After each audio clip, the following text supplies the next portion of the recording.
அதுக்கப்புறம் நாங்கள் வந்து என்ன பண்ணோன்னா செகண்ட் மலைக்கு ஏறுறதுக்காக நாங்கள் பாதையில் நடக்க ஆரம்பித்தோம். அந்த டைம் தான் மலைக்கோவிலோட டாப் எண்டு. ஆக்சுவலி இங்கேருந்து பார்க்கும்போது எல்லா வியூவும் ரொம்ப அழகாக இருக்கும். ஸோ நாங்கள் அதையும் பார்த்துட்டு அதுக்கப்புறம் நாங்கள் நடக்க ஆரம்பித்தோம். நடந்ததுக்கப்புறம் கோவிலோட முன்னாடி பக்கத்தை பார்த்துட்டோம். ஸோ இதுதான் வந்து வத்தாத குளம்னு சொல்லுவாங்க. இங்கே வத்தாத குளமே தான், சொல்கிறது கிடையாது.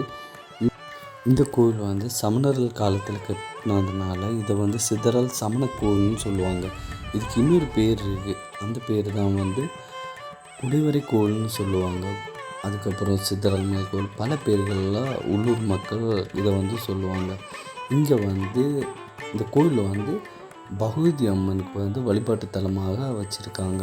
அதுக்கப்புறம் கோவில் எண்ணி ஃபுல்லாக சுற்றி பார்க்க வேண்டியது தான்.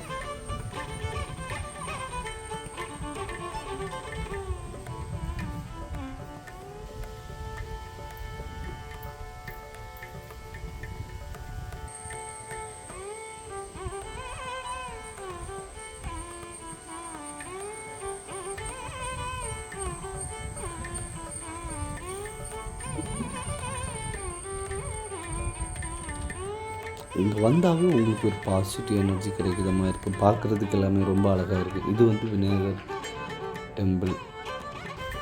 அதுக்கப்புறம் நாம் இப்போ பார்க்க போகிறதா 1000 ஆண்டுகளுக்கு முன்னாடி வந்த சமணர்களோட சிற்பங்கள் வடிவமைச்சு வச்சுருக்காங்க.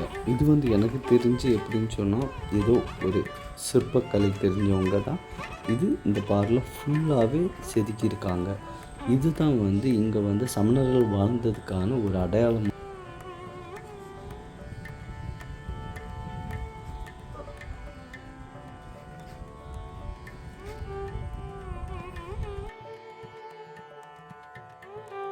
இப்போ நம்ம இந்த வழியில் வெளியே போக போகிறோம். என்ன சொன்னோன்னா, எல்லாருமே இந்த பாதையில் தான் உள்ளே வருவாங்க. பட் நம்ம இந்த பாதையில் வெளில போகிறோம். இந்த பாதையில் வெளில போகும்போது தான் ஒரு அழகான வியூ தெரியும். ரொம்ப நம்ம வந்து ஃபஸ்ட்டு டைம் போகும்போது தான் இதோட ஃபீல் பண்ண முடியும். இங்கே வெளில வரும்போது ஒரு பெரிய மரம் இருக்கும். அந்த மரத்தை நீங்கள் பார்த்தீங்கன்னா உங்களுக்கே தெரியும். ரொம்ப பழமையான ஒரு அரச மரம் இருக்கும் பாருங்கள்.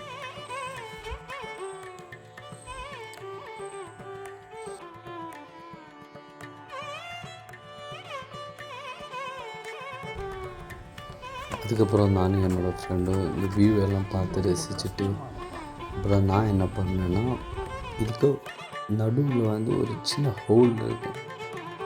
இது வழியாக உள்ளே போயிட்டு வெளில வந்துட்டேன்.